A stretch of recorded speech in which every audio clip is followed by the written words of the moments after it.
It's probably one of the oldest questions we ever ask ourselves. How long do we get? And maybe more importantly, how much say do we actually have in the answer? Well, today we're going to unpack the science behind what really, truly decides our lifespan.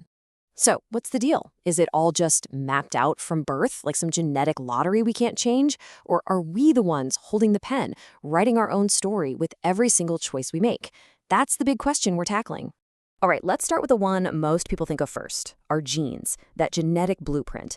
We've all heard someone say, oh, my family lives forever, it's in the genes. And they're not totally wrong. This is the hand we're dealt, our starting point.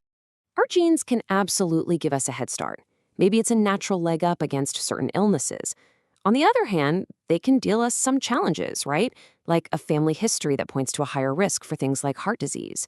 So that's the hand we're given. But the real question is, how much does that hand actually decide the outcome of the game?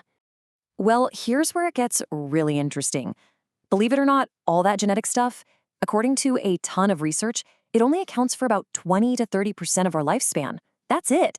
That means a massive 70 to 80% of the story is written by, well, other things. And that's the key. Your DNA is not your destiny. So, if our genes are just the first draft, what's writing the rest of the book? A huge part of it is the world around us. This is the setting, the context, it's all the plot twists that come from outside. These are the conditions that shape our health every single day. We can pretty much group these external factors into three big categories: the kind of medical care we get, the physical environment we live in, and our social and economic situation. Let's break those down real quick. First up, medical care. And wow, this one is a biggie. Having access to things we might take for granted, like vaccines, regular checkups, ways to manage chronic conditions, these have been absolute game changers for how long we live. It also shows you how powerful prevention is. Catching something like cancer or high blood pressure early can completely change the story. Next, our actual physical environment. This is the stuff that's kind of working in the background, Things you might not think about every day, but they have this constant, quiet impact. The quality of the air you breathe, the water you drink, how safe your job is. Long-term exposure to pollution is directly tied to a higher risk of serious lung diseases. And finally, our social and economic conditions. The research here is incredibly consistent. For example, people with higher levels of education tend to live longer on average.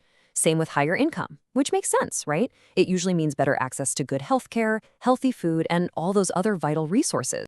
Okay, we've talked about our genes and we've talked about our environment, but now we get to the most powerful piece of the whole puzzle. This is the part where we are in the driver's seat. This is all about the power we have to be the author of our own life. And when you actually see it visualized like this, the difference is, well, it's staggering.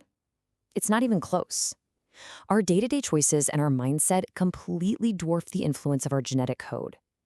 This single biggest piece of this entire longevity puzzle is, without a doubt, our lifestyle and our state of mind. So let's be super clear. When we say lifestyle, what do we even mean? It's really just the sum of our daily habits, our routines, the little choices we make over and over. And I'm telling you, make no mistake, it is the most important factor for how long and how well we live. And here's the best part. This isn't some big, complicated secret. It really boils down to 4 key things. First, your diet. Just think more veggies and fruits, less sugar and processed junk. Second, movement. Getting regular exercise is an absolute powerhouse against things like heart disease. Third, sleep.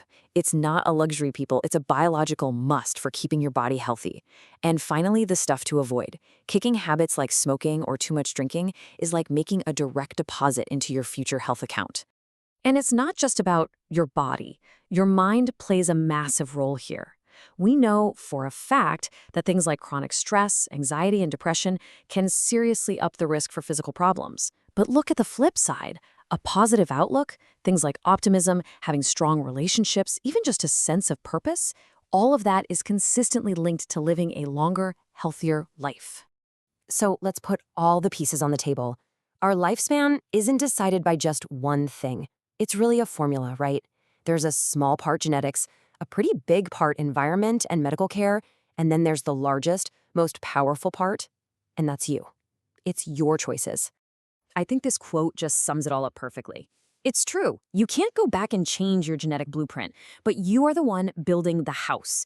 You're the main architect. You choose the materials, you oversee the construction, and your lifestyle, that is the most powerful tool you have in your belt. So the big takeaway here is really about empowerment.